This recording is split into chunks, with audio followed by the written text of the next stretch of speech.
లూకాసు వార్త 2:14 సర్వోన్నతమైన స్థలములలో దేవునికి మహిమయు ఆయనకి ఇష్టలైన మనుషులకి భూమి మీద సమాధానము కలుగును గాక అని వ్రాయబడి ఉన్నది.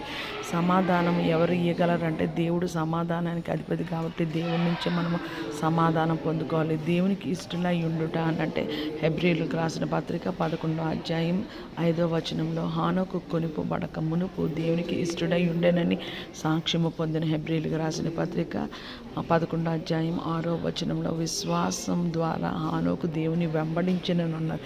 మనం విశ్వాసంతో దేవుని వెంబడించి దేవుని యొద్దకు వచ్చినప్పుడు మనం దేవుని ఏది అడిగినా ఆయన మనకు అనుగ్రహిస్తాడనే నమ్మకం మనకి ఉండాలి. ఈ అడ్వెంట్ సీజన్లో మనం విశ్వాసంతో సమాధానంతో దేవుడు రాకడ కొరకు ఎదురు చూస్తూ దేవుని లోకమంతా దేవుని నామంలో రక్షింపబడిన వారికి సమాధానము దేవుని కృపతోడై ఉండును గాక. షాలోమ్.